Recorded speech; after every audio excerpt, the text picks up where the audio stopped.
जय श्री कृष्ण दोस्तों। आज हम भगवत गीता के अध्याय 1 को विस्तार से समझने की कोशिश करेंगे और अनमोल विचारों पर बात करेंगे। यह भगवत गीता का उपदेश केवल अर्जुन के लिए नहीं बल्कि हम सभी के लिए है। गीता हमें जीवन में आने वाली हर परिस्थिति में सही रास्ता दिखाती है, चाहे हम किसी भी धर्म या संस्कृति से हो, बल्कि इसमें जीवन के हर पहलू के बारे में ज्ञान भरा हुआ है। महाभारत के युद्ध के मैदान में कुरुक्षेत्र में अर्जुन अपने भाइयों और गुरु के सामने खड़ा है, लेकिन जब वह देखता है कि उसे अपने ही सगे संबंधियों से लड़ना होगा तो वह विचलित हो जाता है।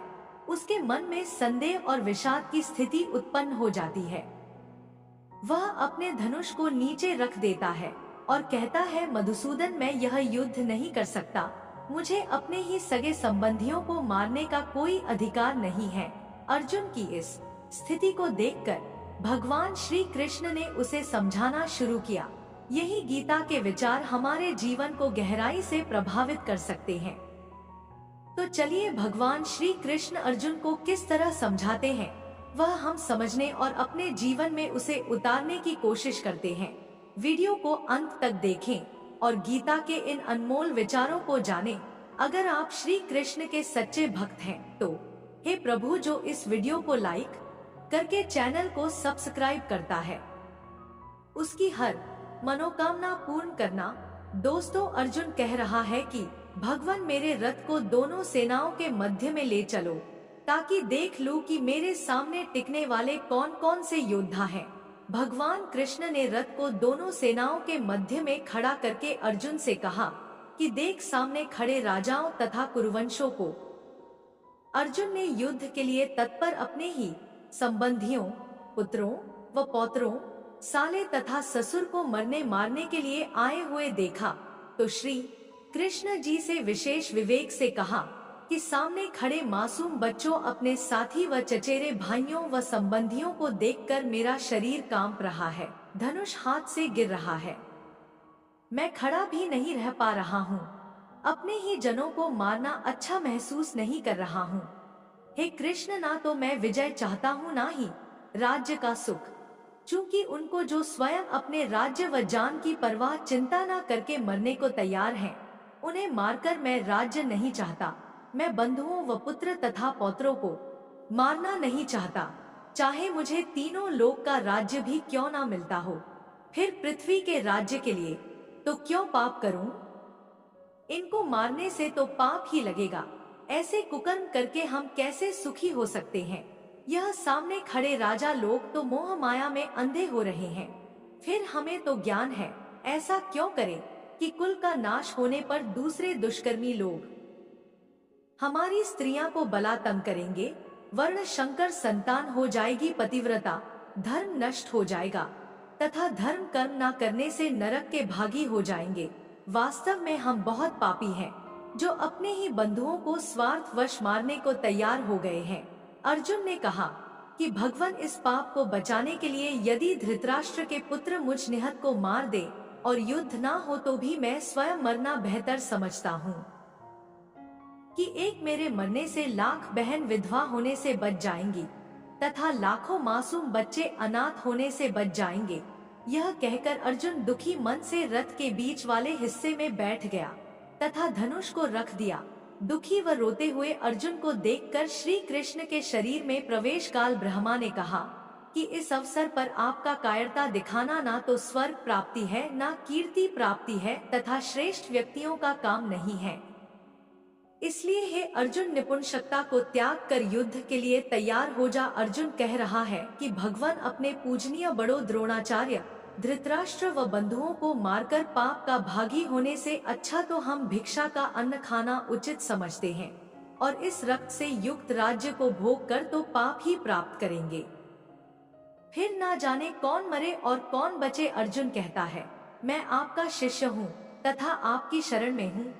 मेरी बुद्धि काम करना बंद कर चुकी है, जो मेरे हित में हो वही सलाह राय दीजिए। यदि मुझे कोई सारी पृथ्वी का राज्य प्रदान करे तथा देवताओं के स्वामी अर्थात इंद्र का शासन भी प्रदान करे, तो भी युद्ध करके पाप का भार सिर पर रखना नहीं चाहूंगा।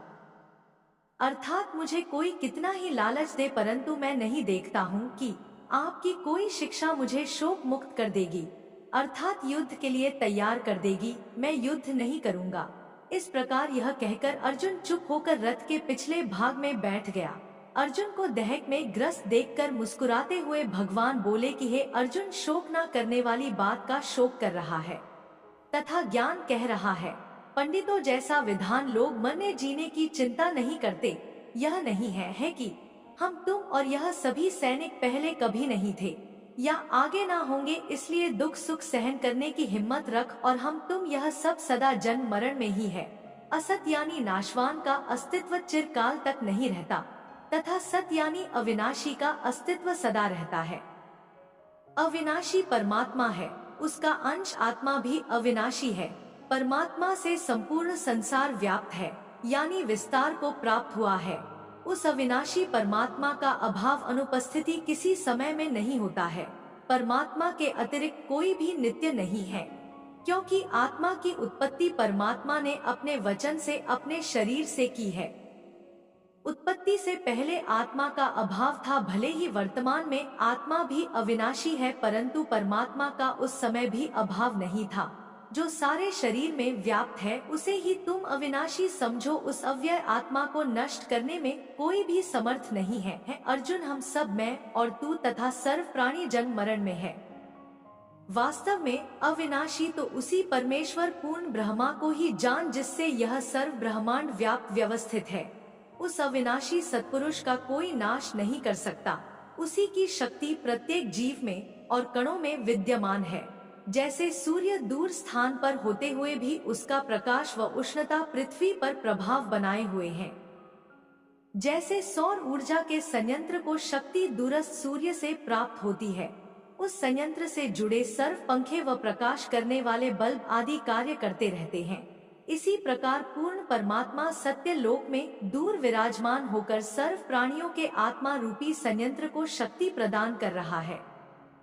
उसी की शक्ति से सर्व प्राणी व भूगोल गति कर रहे हैं। जिन शास्त्र विरुद्ध साधकों को परमात्मा का लाभ प्राप्त नहीं हो रहा, उनके अंतकरण पर पाप कर्मों के बादल छाए होते हैं।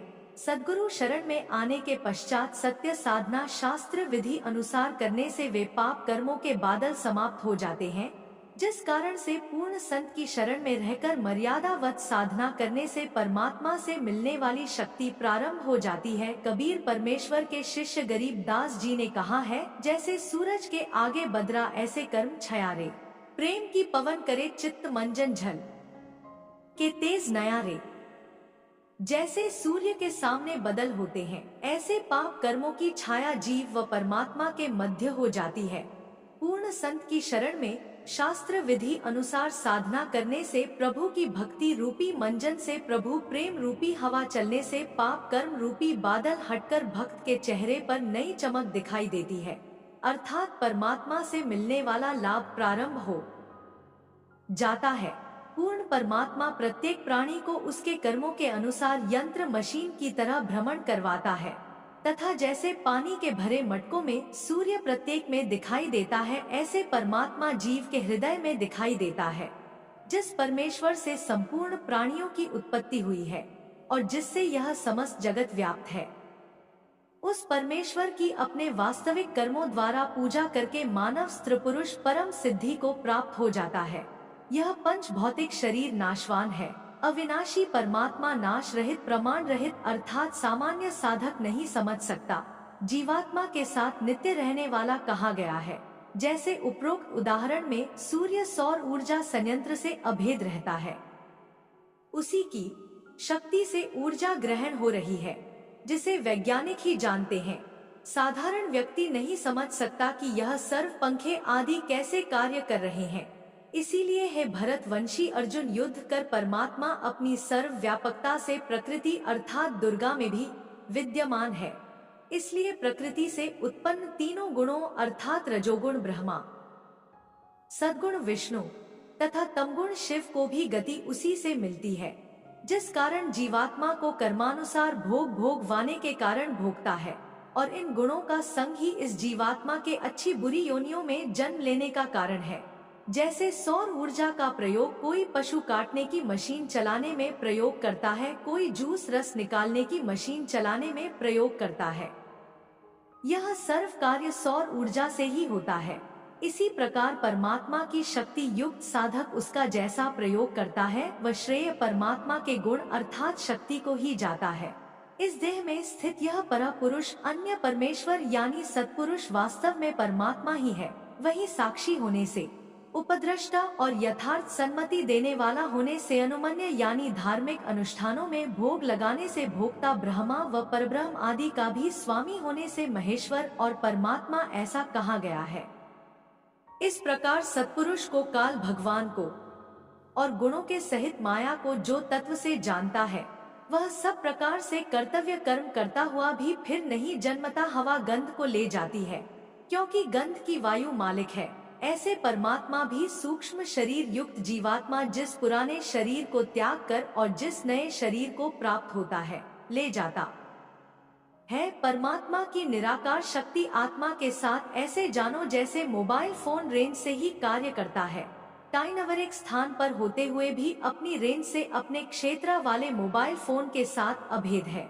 इसको वही समझ सकता है जिसके पास मोबाइल फोन है। इसी प्रकार परमात्मा अपने निज स्थान सत्य लोक में रहता है या जहाँ भी आता जाता है, अपनी निराकार शक्ति की रेंज को उसी तरह प्रत्येक ब्रह्मांड के प्रत्येक प्राणी व स्थान अर्थात जड़ व चेतन पर फैलाए रहता है।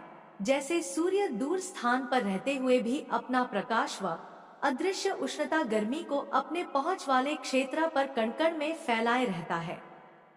इसी प्रकार परमात्मा के शरीर से निकल रहा प्रकाश व अदृश्य शक्ति सर्व जड़ व चेतन को व्यवस्थित किए हुए हैं। पूर्ण परमात्मा प्रत्येक प्राणी को यंत्र मशीन की तरह चलाता है। जैसे भिन्न दो मटकों में सूर्य प्रत्येक में दिखाई देता है, ऐसे परमात्मा प्रत्येक प्राणी के हृदय में दिखाई देता है, परंतु वास्तव में वह बहुत दूर स्थित होता है। इस प्रकार सर्व को व्यवस्थित किए हैं। सर्वव्यापक पूर्ण परमात्मा आत्मा के साथ ऐसे रहता है जैसे वायु में कहीं दो गंध होती है। वायु का और गंध का कभी ना अलग होने वाला संबंध है, परंतु गंध का स्थानांतरण होता है, तब वायु साथ ही रहती है। इसी प्रकार वायु तो परमात्मा जानो और गंध को आत्मा समझो। जैसे सुगंध अच्छी आत्मा तथा दुर्गंध दुष्ट आत्मा जानो, फिर भी परमात्मा उन्हें कर्मों के अनुसार नए शरीरों में ले जाता है और फिर भी साथ होता है। जैसे सूर्य प्रत्येक प्राणी को अपने साथ ही नजर आता है, दूर रहते हुए भी सूर्य के निराकार प्रभाव उष्णता से प्रत्येक प्राणी प्रभावित रहता है। इसी प्रकार परमेश्वर सत्यलोक में विराजमान होकर सर्व प्राणियों को ऐसे व्यवस्थित रखता है। दोस्तों, श्री कृष्ण ने गीता में आध्यात्मिक ज्ञान का महत्व भी बताया। उन्होंने कहा, जो व्यक्ति आध्यात्मिक ज्ञान को प्राप्त कर लेता है, वह संसार के मोह माया से मुक्त हो जाता है, वह सच्चे सुख और शांति की प्राप्ति करता है। तो दोस्तों, यह था श्रीमद् भगवद गीता का पहला अध्याय, जिसे श्री कृष्ण ने अर्जुन को उपदेश स्वरूप दिया। गीता केवल एक ग्रंथ नहीं है, बल्कि जीवन का मार्गदर्शन है। इसमें न केवल युद्ध के मैदान के लिए ही, बल्कि जीवन के हर क्षेत्र के लिए उपदेश और शिक्षाएं हैं। यदि आपको यह वीडियो पसंद आया हो तो वीडियो को एक लाइक करके चैनल को सब्सक्राइब जरूर कर देना और घंटी को बजा के बेल नोटिफिकेशन को ऑल पे कर लेना, ताकि आने वाली अगली वीडियो आपको मिलती रहे। अगर आपको भगवद गीता अध्याय दूसरा सुनना है तो हमें कमेंट्स में जरूर बताएं और साथ ही जय श्री कृष्णा लिखना न भूलें। फिर मिलते हैं फिर अगली ऐसे ही वीडियो में। तब तक के लिए अपना ख्याल रखिएगा। जय श्री कृष्ण। धन्यवाद।